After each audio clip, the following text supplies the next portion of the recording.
This is Radar, founder of Entertainment Blog, coming at you with another edition of Movie Reviews and Observations number 242. First movie I watched was The Wild Robot from DreamWorks, and Lupita Nyong'o from Us and the Black Panther voiced this robot whose mission is to assist human beings, and there's tasks they can do. But obviously, if you read the premise, it says she was shipwrecked on an uninhabited island, where I thought the creatures looked kind of alien, but they were just regular, creatures.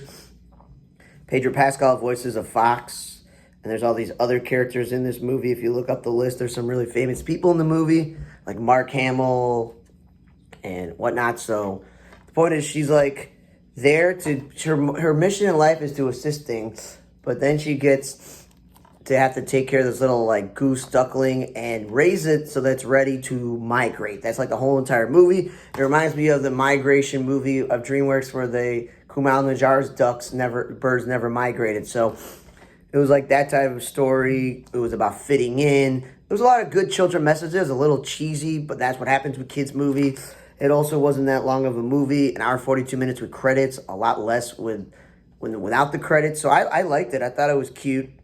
Got a little emotional during the movie. So yeah, I liked it. I don't think I'd go far as the greatest DreamWorks movie ever by this Drew Taylor guy, but it was solid.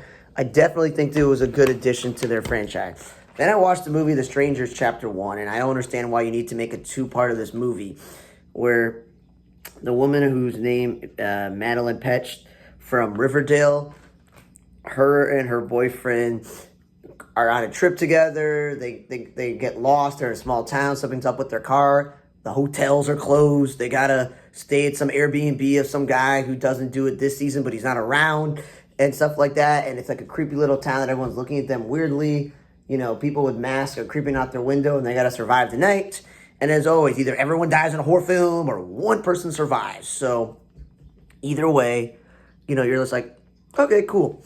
I get it. It was barely 90 minutes. It was like an hour and 20-something minutes. And you're like, well, guess what? There's a sequel.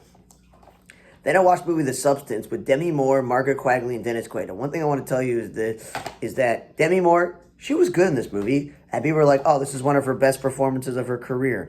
And you're just like, okay, cool. Because instead of the back giving a description of the movie, it's more about like opinions on the movie in a way. And it takes forever to understand what the heck the point of the movie is on the back.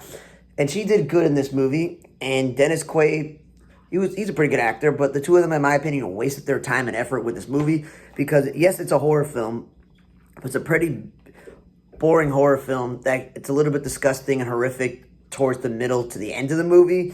And Margaret Qualley, she's okay. She kind of looks like a young Demi Moore, but I think they probably could have got someone else. And the whole point of this movie is Demi Moore's an aging star who lost her show. I think this is like in the 80s or 90s when this is supposed to take place. And she doesn't like the fact that what's going on. Dennis Quaid's the one who runs like the network or in charge of stuff.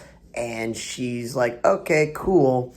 I guess that's it. And then, she gets into a car accident and they tell her that everything is fine physically with her. But one of the doctors is a shady type of doctor who's like, I know a way to help you out. And it's this substance they take. And it pretty much is like to make another version of yourself where she's reborn and you have to only use it once a week. And then the one that comes out of you gets to use it once a week. But of course, they both want to be in control of the body. So they start abusing the situation. And it turns out to be a horrific nightmare for both of them in the end. So, yeah, it was just like really weird and creepy. And the special effects and stuff. They did a good job on it, making a very scary horror film. But for the most part, I was like, yeah, there was no point to make this movie. And it was 2 hours and 20 minutes. There's no reason for that long. Then I watched The Fabulous Four, where Susan Sarandon, Bette Midler, Megan Mullally, and Cheryl Reloff are like a girls' vacation in Key West in Florida with their longtime friends. And I've seen all types of like girls' movies, like all black women, all Asian women, all white women, all Hispanic women, and now we're doing like the senior citizen one type of thing. But the thing is this, Bette Midler and Susan Sarandon, they're about a year apart, so that makes sense that they're buddies and they went to school together. But like Megan Mullally is significantly like a decade and a half plus younger than both of them. And Cheryl Reloff is also like a decade plus younger. So I'm like, they can't really all be like around the same age, But it is what it is. And they made Megan Mullally a musician in this movie who's like always single, which I didn't know she's a singer. Susan Sarandon played the old cat lady who's a acclaimed critically acclaimed doctor. Shelley Ralph has her own business, and she's all about environmentalists saving the planet. And Bette Midler, I don't know what her job is, but she was married for so long, and that she decides to try to get married again, but there's an issue between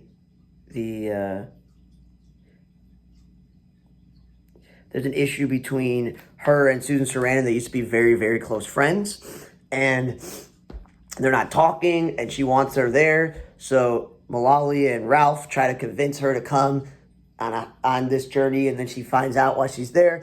It's about rebuilding connections, relationships, long-lost friends, and it's a nice sentiment value that they're just like, cool, we're friends. We may have to get over some of the things. And then Bruce Greenwood, really loved him on The Resident. He grew his hair out very long, and it was nice to see him in this movie. And, that's who Bette Midler is supposedly, marrying in the movie. But yeah, it was okay. It was barely an hour and 20-something minutes, close to 90 minutes. And there's some singing and stuff in that, a little musical thing. And Bette Midler, Shelley Ralph, they've been on Broadway. So it's like, okay, I can understand that there. But it was okay. It wasn't one of the greatest things that I've ever seen, but it was watchable. And then I watched The War of Rothran, The Lord of the Rings. So in the honor of Lord of the Rings and The Hobbit, they're like, let's make an animated movie, Warner Brothers, and we're going to make this 2 hours and 20-something minutes with credits, or 15 minutes with credits. And yeah, I can admit I fell asleep because I had a long day and I was tired, but for the most part, it was basically about something that happened before The Hobbit, where it says King Helm Hammerhead of Rohan has to defend his people from Wolf, a vengeful Dunling Lord. And he's got his daughter, Hera, who doesn't want the crown, doesn't want to get married. She does her own thing, and she saves the day, and that's what the whole movie's about. And it's like Brian Cox was in this movie, and a few other famous people. Excuse me. And yeah, it was watchable. It was mid. It was just, usually Warner Brother cartoons, and they make like Scooby-Doo, or they make like, what's the word for it? Not Final Fantasy, but Mortal Kombat movies. They're 80 to 90 minutes, and some of the DC animated movies are also 80 to 90 minutes. That's all it has to be. It doesn't have to be that long.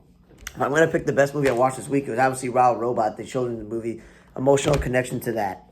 I will say The Strangers, Chapter 1, The Substance, are definitely two movies that I probably would not suggest someone to watch. It would just be Wild Robot. And if you're really a fan of Bette Midler or Susan Sarandon movies, then I would say go along for the ride. And if you're really into Lord of the Rings lore and you want to sit through a 2-hour-plus animated movie, go right ahead. Thank you again for listening to another edition of Movie Review Observation number 242. For On the Radar Entertainment Blog, I'm Radar. See you guys next time.